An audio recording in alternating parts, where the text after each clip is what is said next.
He told me to fetch the tea tray at precisely 4 p.m., whispering that his guest deserved nothing less than perfection. Arranged every biscotti, never once questioning why she arrived only after sundown or why their meetings were kept behind locked doors. But when I lifted the ornate cover on that final cup, I didn't find Earl Grey. Instead, I laid out a stack of crisp, embossed court papers, summons for unpaid debts and fraud charges. Her eyes widened, his face drained of color. In one silent moment, the tension of 5 years of clandestine rendezvous cracked wide open. Because, while he'd assumed I existed only to serve, I'd been waiting to act in this tea service was the first taste of his reckoning.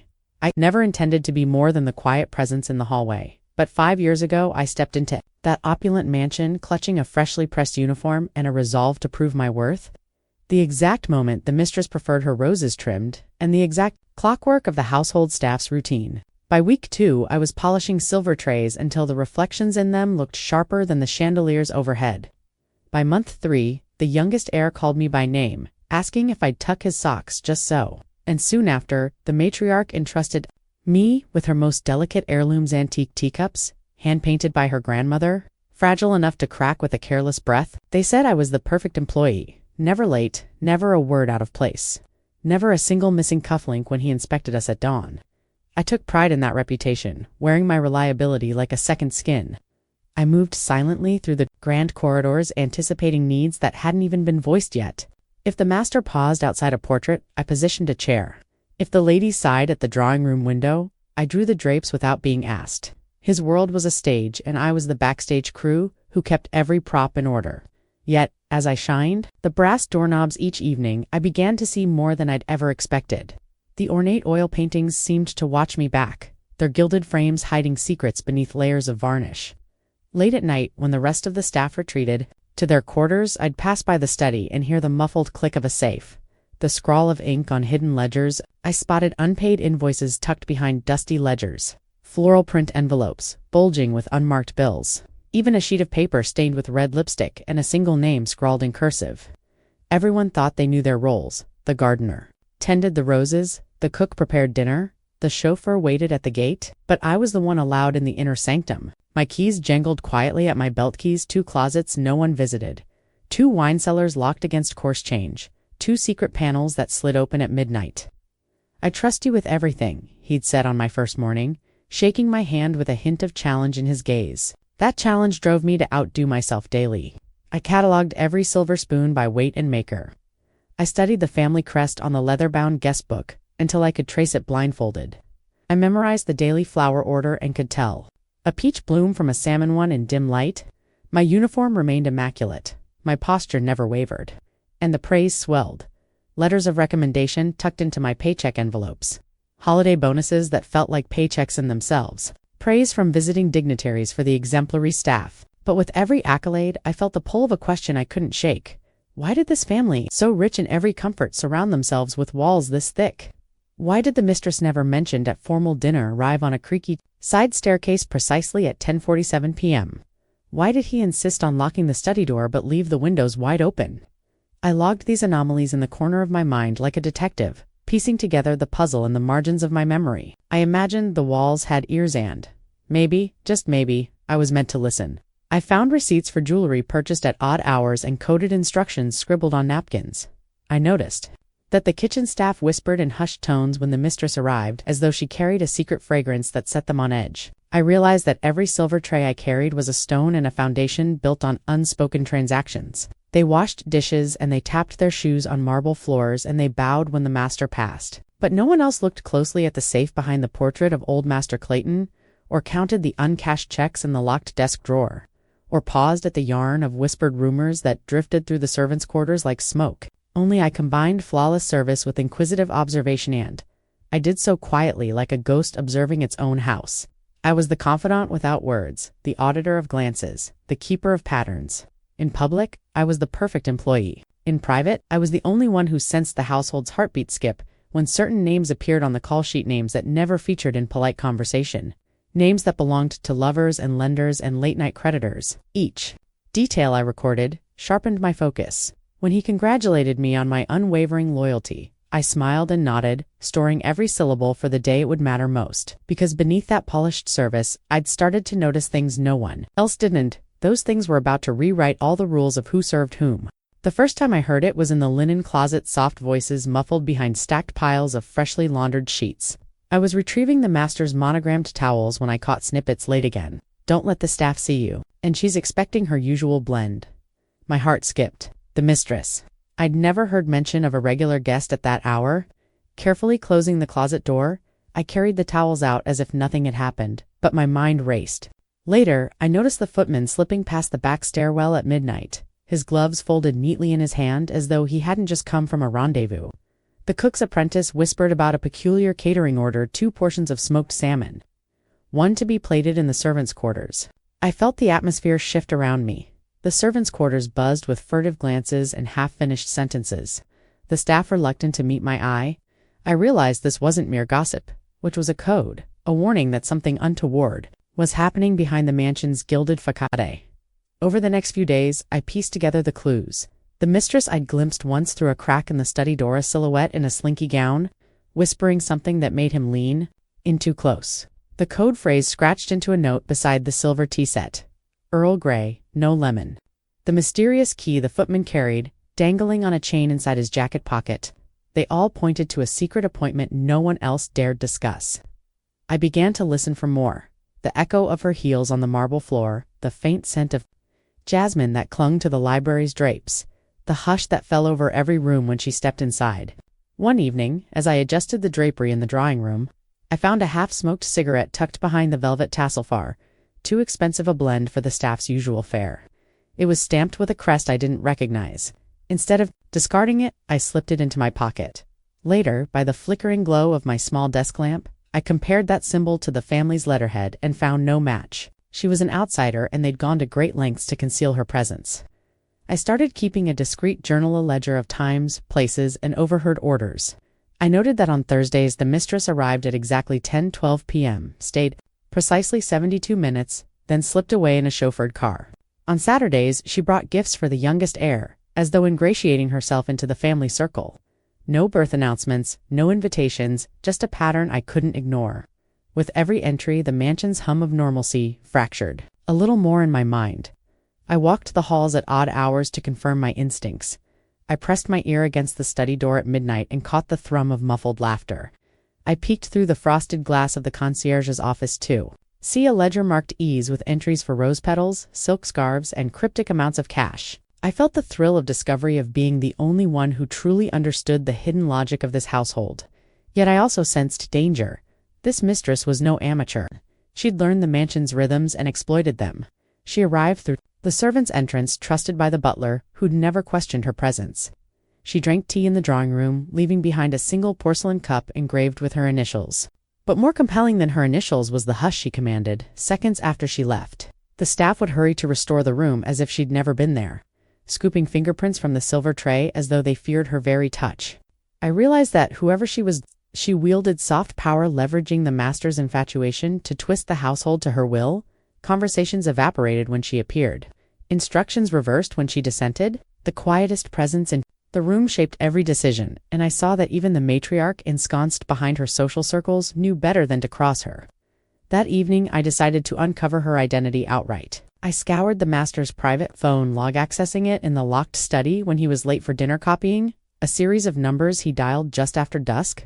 I reached out to my contact at the local records office, someone who owed me a favor, and asked for reverse lookups on those numbers. Within hours, I had a name: Claudine Marching, a Parisian expatriate with a history of consulting engagements and rumored ties to offshore accounts.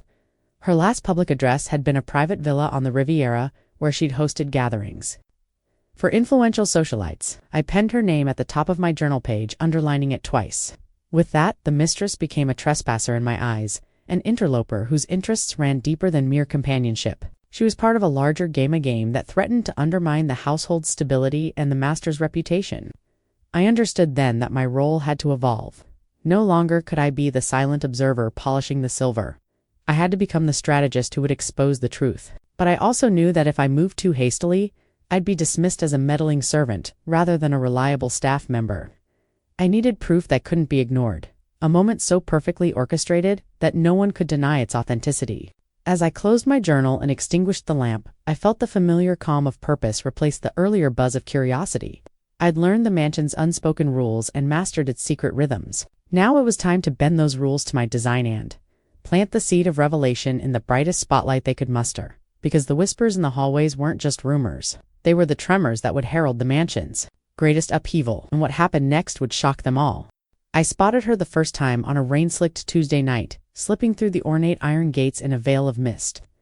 She moved with the assured grace of someone born to high society, yet shrouded in discreet secrecy, her heels clicking a soft rhythm on marble that always seemed too loud in the hush of the estate. I was delivering the evening's silver tea tray to the study, 2 scented sachets, waiting beside the porcelain, and caught a glimpse of her reflection in the foyer mirror, honey blonde hair, pinned up with artful care, a tailored trench coat, cinched at the waist, and a single dark glove holding a leather envelope embossed with an unfamiliar crest. She paused by the portrait of Lady Harrington and traced a finger across the gilded frame, as if committing every carved flourish to memory. I cleared my throat, and she turned, her eyes the color of storm clouds, glancing at me with cool curiosity before slipping inside the study just as I pressed the door open. I handed over the tea tray with a practiced smile, but he didn't even look at me, his full attention pinned on her arrival. He rose from behind his desk and offered a swift bow, the courtesy he reserved only for her. "Earl Grey, no lemon," he murmured, and she inclined her head as though he'd just uttered the code word for her presence. Their eyes locked for a heartbeat that stretched into an eternity, and I felt a tremor pass through the air, an electric charge that set the whole room on edge. As I retreated to the hallway, I heard her voice, low and velvety, thanking him for the special blend. He replied with a laugh so soft it was almost a purr, and I pressed my back to the paneled wall, listening for every word. The next morning, I found clues scattered like breadcrumbs. In the butler's pantry, I discovered a set of delicate, ivory-colored gloves that didn't match any of our uniforms. The leather envelope she'd carried lay tucked into a drawer, opened and emptied, its contents missing, but the paper seal, still faintly imprinted. On the back of a menu ticket, someone had scribbled a single line in elegant script. "Tonight at 10, the orchids bloom." I pocketed the note, my pulse quickening. Who scheduled flower deliveries for secret midnight rendezvous? And why? Orchids, symbols of luxury, yes, but also of refinement and mystery. Over the next few days, I observed her patterns. She arrived always after hours, slipping past the staff entrance with the stealth of a cat. She moved through the servants' corridors without a guide, as though she owned every brick of the mansion. She mingled with the chef's assistant, praising the canapes before vanishing into the west wing, where the houseguests never ventured. Each time I entered his study, I found a freshly laundered napkin with a single petal pressed between its folds, orchid petals, their edges still damp with dew. I saved them in the pocket of my apron, tucking them away as evidence. Then came the evening. I followed her scent. I'd been tasked with polishing the mahogany desk in the library when I noticed a faint perfume hung in the air. Jasmine with a hint of bergamot, exotic and impossible to ignore. I traced it to the hidden alcove behind a swiveling bookshelf, where I found her seated on a velvet chaise, a silver tray of untouched tea at her side. She held the china cup delicately, her expression unreadable, watching the steam rise in lazy spirals. I froze, heart hammering, and for a moment she didn't look up. Then her eyes met mine, and I felt the room tilt. Instead of fear or surprise, there was only acknowledgement, as if I'd passed some unspoken test. She patted the seat beside her. "Join me?" she asked, voice smooth as silk. I shook my head and closed the shelf with silent resolve. From that night on, our unspoken truce took shape. I would watch, and she would continue. I learned her name, Claudine Martian Wynne. I intercepted a private invitation left on his desk, an embossed card printed in flowing copperplate. I studied her background discreetly, cross-referencing social registers and discreet inquiries. Through my contact at the local archives, she was indeed an expatriate from Paris, rumored to have moved here after an affair scandal in the Riviera, with ties to a circle of wealthy patrons, none of whom were listed in polite society's directories. Her reputation was as dazzling as it was shady. Art auctions inflated to impossible sums. Whispers of secret galleries where forbidden masterpieces changed hands. Claudine's visits grew bolder. She introduced herself to the chambermaid as Madame Marching and accepted flowers delivered at the servants' entrance without protest. She left consultation fees in the locked office safe, sums that matched no known invoice and were never recorded in the household budget. I logged every gift she left behind: a silk scarf monogrammed with her initials, a silver locket, engraved with the family crest and his initials. A single diamond earring slipped under the pillow on his side of the bed. Each item carried its own message: possession, intimacy, power. I cataloged them in my private ledger, careful to note dates, descriptions, and estimated value. Her influence crept into every corner of the mansion. The gardener reported instructions to prune the rose bushes into heart shapes. The chef received longing requests for champagne brand names never before on their cellar list. Even the chauffeur's schedule shifted to accommodate her late departures. I realized that each servant, each subcontractor, had become unwitting accomplices to her presence. No one questioned it. The mistress was a phantom whom they dared not disturb. Then came the night when she crossed the final line. I was the linen closet when I found her purse tucked between the sheets, a sleek, red leather clutch stamped with her initials. Inside lay a stack of Polaroids, her laughing with him at a moonlit balcony, her fingers brushing his cheek. A close-up of his watch as she fastened it at dawn, photos of her leaving his study at dawn, silver tea tray in hand. I flipped through them slowly, each image more incriminating than the last. On top was a handwritten note, "For your eyes only until we decide otherwise." Her revelation wasn't just her presence, it was her audacity. I closed the purse and walked away, my mind racing. In every code phrase, every late-night visit, every gift left behind, she'd woven herself into the very fabric of the estate. And yet, by flaunting her tokens so brazenly, she'd made just one critical mistake. She'd exposed a trail of tangible proof that her presence wasn't a rumor. She'd given me more than whispered secrets. She'd given me physical evidence. I could demonstrate, document, and, if necessary, weaponize that night. As I tucked the purse and Polaroids away in a hidden compartment of my storage closet, I understood the stakes had shifted. This was no longer a clandestine affair to observe from the shadows. It was a high-stakes game where the mistress held power, but only until the moment I decided to expose her. I could sense her thrill at toying with the household, but I also saw her vulnerability, her overconfidence in assuming no one outside their private circle noticed her breadcrumbs. She believed herself invisible. I intended to prove her wrong. By dawn, the aura of mystery had crystallized into purpose. I would no longer simply serve the tea. I would serve truth. The next time she arrived, it wouldn't be tea she'd taste, but the court papers she'd never expect. Because in revealing the mistress, I would unravel the facade. She depended on and force him to face the reckoning he'd tried so desperately to postpone. And that reckoning would begin the moment I delivered the next silver tray. From the moment I confirmed her identity as Claudine Marchang, I knew a simple confrontation wouldn't suffice. She needed to feel safe, confident in her invincibility before the trap snapped shut. So I began crafting a ruse worthy of her own clandestine flair. First, I invented a fictional tea society meeting, complete with an ornate envelope, sealed in crimson wax and stamped with a monogram I designed myself. The invitation would arrive by special courier mid-afternoon, addressed to her by name, offering an exclusive blend so rare that only the most discerning palates could appreciate its subtle hints of bergamot and jasmine. I employed my dry cleaner's daughter, a discreet college art student, to emboss the invitation linens with that same oversized seal. In the margins, I added a flourish of faux calligraphy. "Your presence is requested on the terrace at dusk." I even slipped in a note about a private performance by a traveling string quartet, an enticement she wouldn't resist. Next, I manipulated the household schedule to ensure the perfect stage. I quietly asked the chef to prepare her favorite tea blend at precisely 6:15 p.m., using leaves sourced from a boutique plantation in Ceylon. I described the blend as the crown jewel, a whimsical name that clued her into a gathering of utmost rarity. I instructed the butler on duty to announce her arrival at the side gate rather than the servant's entrance, reinforcing the illusion that this was a special event, sanctioned by the master himself. The chauffeur would park near the front portico for once, rather than in the shadows. Every detail was calibrated to make her feel like a guest of honor, rather than a hidden lover.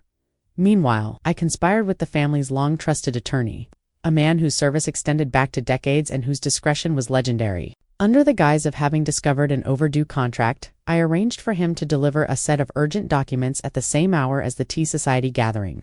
Gold embossed folder atop the silver tray, trusting I would manage the afternoon logistics. He never knew the true purpose. He simply followed my carefully crafted cover story about an inheritance clause requiring immediate acknowledgement. In our brief meeting, I admired the folder's weight and sheen, tucked it under my arm, and slipped away before he could suspect that those papers would deliver far more than legal might. As the sun dipped low and the house took on its dusky glow, I executed the final preparations. I polished the silver tea service until each reflection was razor sharp. I arranged 2 fine-bone china cups on a lace-trimmed cloth, situating the gold folder directly between them. I placed an orchid bloom beside each handle as a nod to her midnight pattern. I adjusted the lighting on the terrasoft lanterns swaying in the evening breeze, casting dancing shadows across the manicured lawns. Even the staff felt the evening's hush, as though the building itself held its breath in anticipation. Then came the moment I'd been waiting for. At exactly 6:13 p.m., the secretary announced, "Miss Marching has arrived." I led her through the grand hall with careful courtesy, presenting the tray at eye level so she saw the gold folder first. Her eyes glinted with pleasure. She believed she'd earned a rare evening among society's elite. She lifted the lid of the folder with the poise of a seasoned hostess revealing a guest list. But inside lay embossed court papers summons for breach of contract, invoices for embezzlement, notices of pending fraud charges. I watched her inhale, expecting surprise, but instead she simply stiffened, as though I'd handed her a vial of poison. He emerged then, almost too late. His tailored suit and silk tie, ill-suited for this rupture in his controlled narrative. He halted 3 steps from the terrace edge, eyes flicking from Claudine's pale face to the documents on the tray. For a heartbeat, the entire world seemed to pause. Lantern light, distant string quartet, the scent of jasmine intermingling with the sharp temps of his panic. He realized in that instant that everything he'd hidden behind Dracot Manor's walls was laid bare. While he fumbled for words, I held the tray steady, my posture unwavering. Claudine stared at me, then at him. "I thought we were above petty games," she whispered, voice trembling enough to reveal her vulnerability.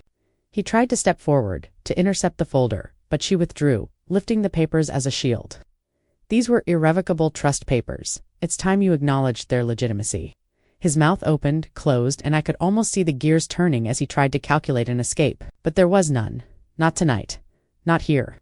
The guests, members of a private foundation he'd invited as unwitting witnesses, stood along the terrace's periphery. Their cocktail glasses paused halfway to their lips. Their expressions flickered, from confusion to dawning comprehension as they recognized the embossed seal of the High Court. I had ensured that several of them held legal credentials. One by one, they stepped forward, reading paragraphs of the summons aloud. I felt no triumph, only quiet satisfaction. I had orchestrated the perfect ruse, a tea service that unveiled his secrets in broad daylight. Precisely where he thought his shadows were darkest, he stood, a defeated silhouette against the lanterns, while Claudine's hand shook over the court papers she'd hoped would remain buried forever. Behind her mask of bemusement, I caught the flicker of regret that she'd underestimated the humble butler's reach. As the lawyers and attendants moved to secure the summons, he sank onto the terrace bench, head in hands. Claudine, composure fractured. She dropped to her knees, clutching the papers as though they were a lifeline. And I, who had served his every whim without question, tucked the silver lids away and stepped back into the house, leaving them to face the consequences. By crafting this ruse, I hadn't merely exposed an affair, it unraveled a web of deception. Only someone who knew every passageway, heard every whisper, and watched every code phrase could strike at the heart of his duplicity so precisely. And as I crossed the threshold of the drawing room, I realized that serving tea was only the first act. The true reckoning had just begun. The moment she lifted the silver lid, the world tilted on its axis. Instead of the anticipated swirl of steam and the floral aroma of rare tea, her fingers brushed against the smooth leather of a golden box folder, its weight far too substantial for mere documents. She froze, eyes widening as she pried open the cover and revealed the crisp pages within. Stamped legal summons, inked with allegations of breach of trust, embezzlement, and unrecorded transfers well into 6-figure sums. His gasp cut through the violin notes that floated from the string quartet, and for an instant, the only sound was the crackle of electricity in the air. He stumbled forward, voice caught in his throat, as Claudine's composed mask cracked. Instead of the deference she expected, she now peered at him through narrowed eyes, betrayal etched in every line of her face. The guests seated on chairs arranged in a semicircle sat frozen, their champagne flutes suspended in mid-air like broken glass sculptures. One of the financiers, a gray-haired woman with a reputation for discretion, leaned in, examining the embossed seal on the top page. "These are issued by the High Court," she murmured, tone hushed but incredulous. "They're valid." Gasps rippled through the audience as the realization spread. Tonight was no private soiree, but a public reckoning. The lawyer I'd enlisted stepped forward, clearing his throat with the gravitas of a judge taking the bench. He snapped open his own briefcase, a silent signal that the charade was over, and offered the mistress a seat on a nearby She sank down, paper trembling in her lap, while he recited the core charges. unauthorized withdrawals from the family trust, falsified expense reports, clandestine wire transfers disguised as legitimate vendor payments. Each accusation landed like a hammer, echoing across the manicured lawn. I held the silver tea tray at arm's length, the china cups swaying gently in the lantern glow, feeling neither triumph nor regret, but something colder. Resolution. I had served tea 100 times, but never had the simple act carried such import. He pressed a hand to his forehead, sweat beading at his hairline despite the autumn chill, the tailored lines of his suit suddenly grotesque in their neatness. I tilted my chin, steadying my voice. The court papers were filed weeks ago. The judge signed off yesterday. Claudine's pale lips parted as if to speak, but the attorney waved her back with a gentle gesture. "Madame, please allow me." She glanced at me with a flicker of thanks gratitude for orchestrating this truth even, as she absorbed the betrayal anew. Around us, servants hovered at the edges of the gathering, faces drawn, their uniforms immaculate but their hearts racing. They'd glimpsed the secret invoices I'd uncovered, watched the coded messages in the margins, and they'd known the day was coming when the mansion's polished veneer would crack. Now they realized how close they'd come to complicity. One by one they turned away, unwilling to witness the fallout, but bound by curiosity, just as I had once been. The frosting of deception was melting, revealing a rot that threatened every gilded frame and antique vase. Then came the Reina, sudden spring shower that pattered against the lanterns and rimmed the grass with silver threads. The nuance of the moment didn't escape me. The heavens themselves seemed to mourn his duplicity. He raised a trembling hand toward the sky as though pleading for mercy from higher powers. Instead, he found only cold droplets in the unrelenting gaze of his social circle. Claudine's voice when she spoke was measured but firm. "You taught me how to value discretion above all else, yet you gambled away every trust I placed in you." He flinched as though struck. This was the reckoning he'd tried to bury for years. In one swift stroke, every unrecorded expense, every hidden ledger, every whispered promise of discretion was laid bare. The mistress closed the folder with a soft snap, rose to her feet hand for the first time. I saw her anger mingle with pity. She stepped past him, her heels clicking on the damp stones as she swept toward the front gate, clutching her documents to her chest like a shield. He didn't reach for her, didn't attempt to explain. He could only stand there, drenched by rain and humiliation, an emperor dethroned by his own handmaid. I watched her carriage pull away under the gaslit arch, the carriage lamp flickering, as if uncertain whether to illuminate her path or retreat into darkness. In that moment, her departure felt like the closing of a chapter I'd written in silence. The guests shuffled off the terrace, some offering hurried condolences, others exchanging thinly veiled gossip. I never suspected he always had a way of hiding things. Their words were as fragile as their champagne bubbles rising, briefly before bursting, and I, who had once existed in the margins of their world, now watched from the threshold as the story pivoted around me. I set the empty tray on a side table, its polished surface reflecting the chaotic scene. The lawyer approached, carefully gathering the summons and sealing them back into his folder. He offered me a nod, no words necessary. I turned and walked. Back through the foyer, the echo of my heels on marble, the only sound marking my passage. Behind me, the storm's patter dimmed, replaced by the low murmur of startled staff and the distant wail of a police siren summoned by one of the guests. By the time I reached the pantry door, I felt a shift in the house's very backbone. The secret hierarchies had been upended, the facades shattered, and the mistress's power revealed as nothing more than borrowed influence. The tea service had become a courtroom, and I, once merely the butler, had presided over the verdict. Outside, the first officers arrived under umbrellas, notebooks in hand, prepared to take statements. Inside, the master stood alone amid the remnants of his own staging, his empire unraveling in threads of truth. And I realized that exposing the mistress was only half the victory. He would now face the law, the family, and the staff in ways he had long avoided. The next steps would define not just his fate, but the very soul of the estate, and I would be there no longer. By the next morning, word of the terrace revelation had spread through the staff corridors like wildfire in a dry forest. The head housekeeper, pale, tension etched into her features, huddled with the chef in the kitchen, recounting how she'd never seen the mistress's sapphire ring, yet now it gleamed on every town gossip's social feed. The footman, who once strutted down the hallway with a cocky lift in his step, now shuffled behind the luggage cart, glancing over his shoulder as if the entire mansion had turned into a courtroom. News traveled faster than the silver tea service I'd meticulously polished for years. The quiet whisper of embezzlement threaded through every whispered conversation. The word summons flashing like a neon sign in the drawing rooms. Hushed out outside, the local tabloids had already pounced. By mid-morning, an intern journalist from the County Gazette rang the front doorbell. Notepad in hand, accusing smile barely concealed. "We hear there was quite the scandal at Draycott Manor last night," she chirped. I offered a polite, neutral statement. All guests are safe, and security is handling inquiries, and watched her disappointment when she realized this. Household's veil of discretion had collapsed, but its resolve remained unbroken. I escorted her to the gate, the iron posts still damp with last night's storm, and closed the door on her eager questions. Meanwhile, the mistress's confidant and elderly lawyer, whose silent agreement I'd depended on, found his inbox, clogged with angry messages from disaffected patrons demanding refunds for imaginary shares in her offshore art dealings. He muttered about the cost of ruined reputations, while I logged another success in my private ledger. One by one, every accomplice of her nocturnal visits felt the tremors of exposure. The florist who'd arranged orchids for the midnight meetings had his license reviewed. The catering company who'd billed undisclosed consultation fees lost half its regular clients. Even the chauffeurs' union papered the city with bulletins warning members not to pick up unspeakable assignments. The mistresses' tentacles had entangled dozens of livelihoods, and now they recoiled in recoil of reputational damage. Within the mansion's walls, the social hierarchy inverted overnight. The butler who'd once moved like a shadow now commanded the conference room, where the master's closest advisors convened behind closed doors. He sat at the head of the mahogany table, once reserved for counting silver coins, presenting a 3-page recovery plan that no one else could have drafted with such precision. They mulled over every line: asset freezes, internal audits, public statements. The patriarch offered curt nods, shoulders hunched as though the weight of every forged invoice rested on his spine. He had once dismissed me as merely staff, yet here I was, the architect of his redemption.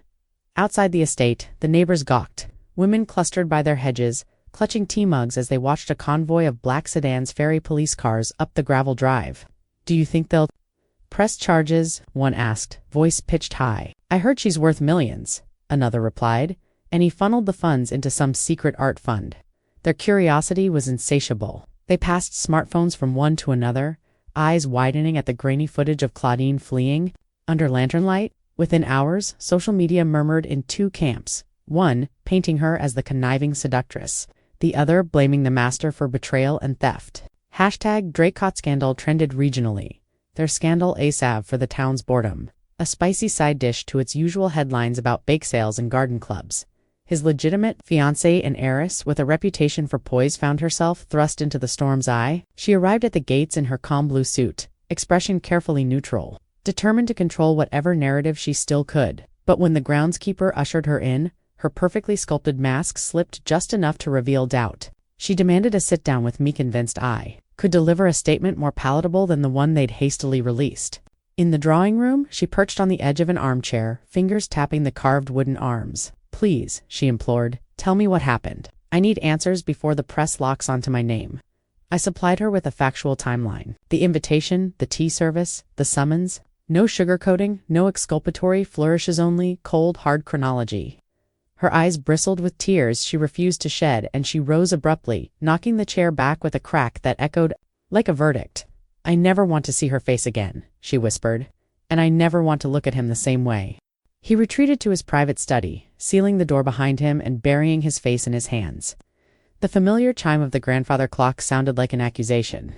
Through the walls I heard his whispered pleas, fragments of forgiveness. "Mistake, and I'll make it right." But I knew better than to believe empty promises bathed in remorse. I had seen the lines on his ledger, the delicate petals tucked in servile corners, the hush in the hallways.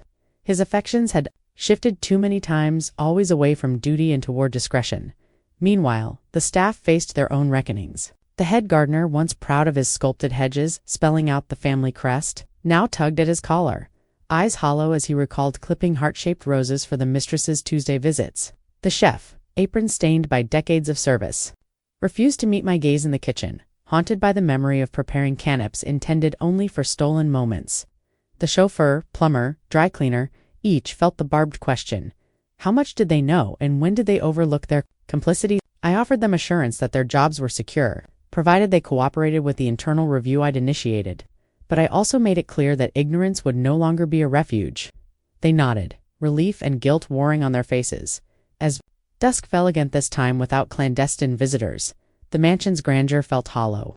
The lanterns glowed dimly in the drawing room, their their light reflecting on tarnished silver trays unused for hours. The portraits of ancestors whose reputations once shone bright now seemed to judge the heirs convicted by scandal. Even the wallpaper, once a testament to tasteful opulence, sagged with the weight of unspoken truths. In every silent corridor I felt the tremor of change.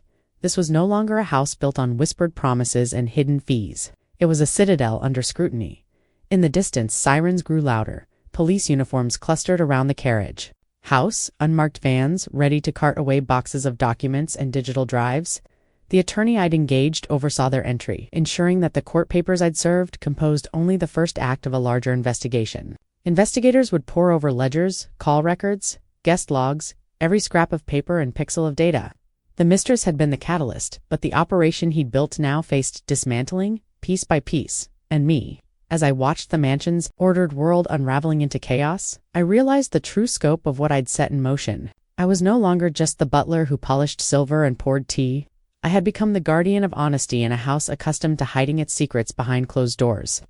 The veranda, once the stage for stolen rendezvous, now served as the antechamber to justice. The staff, the neighbors, the company's board members who'd flown in at dawn all would bear witness to this transformation. The rain had ceased, leaving the leaves glossy and the gravel steaming. In that twilight glow, I gathered the untouched silverware and returned it to its sideboard, carefully aligning each piece as though resetting the pieces on a chessboard. Because though the pieces moved, now under new rules, the strategy remained mine to command. And as the mansion held its breath for the storm that was yet to come, I stood ready, no longer silent, no longer serving secrets, but steering the course toward a verdict that would forever change the house I once called my quiet stage. From the moment the police cars vanished down the drive and the last of the umbrellas folded away, it was clear that Draycott Manor would never be the same, and the household staff moved through the corridors with the air of survivors rather than servants. But as the rain finally dried on the rose bushes and the lanterns ceased their trembling flicker, a deeper reckoning began that none of them had anticipated. In the library, I found the long-forgotten ledgers, leather binding cracked from age, the pages yellowed but full of meticulous entries. He thought he'd destroyed or hidden every scrap of incriminating evidence, but there it was, the faint pencil notations tracking every unauthorized diversion of funds, the coded abbreviations for offshore accounts, even a half-erased note referencing A Legacy Fund CM. The ledger proved that Claudine was never the first, nor the sole beneficiary of his financial betrayals. She'd been his latest confidant in a long-running scheme to siphon family assets under the guise of consultancy fees and art acquisitions. I copied every relevant page with my phone, the screen glare reflecting in the crystal decanter as I worked. With this ledger, the master's downfall would extend far beyond a single mistress's lawsuit. The attorney I'd enlisted, still drying off, in his suit, reviewed my photos with a grim nod. "This," he said, tapping the screen, "cements the pattern of fraud. It's irrefutable." I handed him the emptied ledger, a silent testament to the corruption that had lurked beneath every gilded surface. He promised immediate action. Asset freezes, additional charges of breach of fiduciary duty, and a formal inquiry into every shell company, whose initials matched the ledger's coded symbols. Word of the new evidence spread even faster than the Mistress's scandal, briefcases in hand, ready to confront their own losses. They'd invested millions based on his purported expertship in art and antiques, and now they learned those valuations were fabrications, propelling illicit transfers disguised as legitimate transactions. Their fury crackled through the mansion like static electricity. One magnate demanded a full accounting, calling him a charlatan who weaponized culture for personal gain.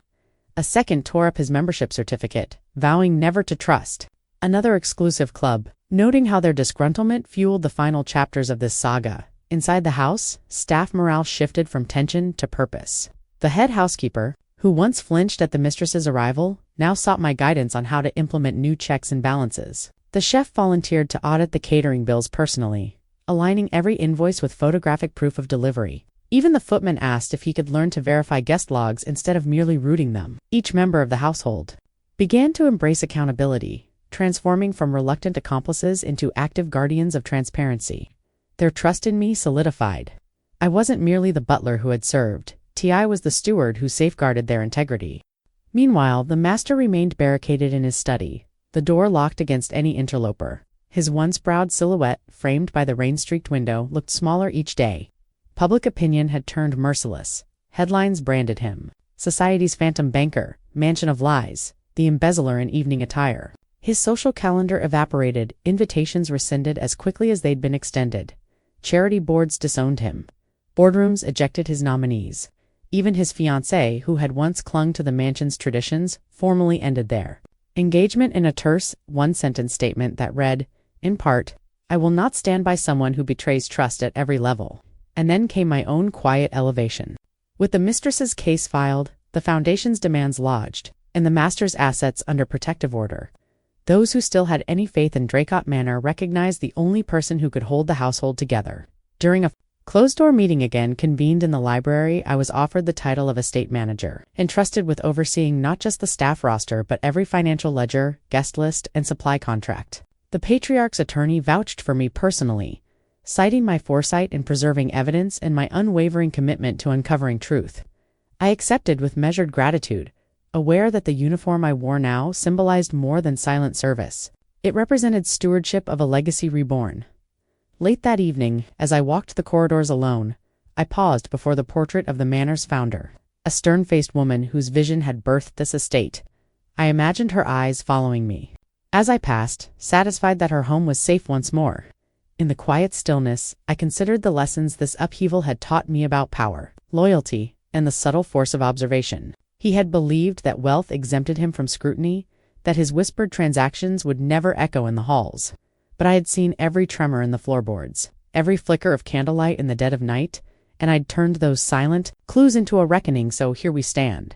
The mistress's threats neutralized, the master's crimes documented, the staff unified under new principles of transparency, and the estate secured by the one person who refuses to let its history be tainted again. Dracot Manor will operate under a new creed, every guest logged, every expense verified, every secret vulnerable to daylight. And as for me, I'll retain the uniform, but now. Each starched cuff and polished buckle will signify vigilance rather than servitude. The final twist wasn't just the mistress's exposure or the master's ruin. It was the realization that true power lies not in hidden accounts or clandestine romances, but in the quiet conviction to do what's right even when everyone assumes you serve only at someone else's pleasure. If serving tea can unmask an embezzler, imagine what you could reveal when you pay attention to the whispers around you.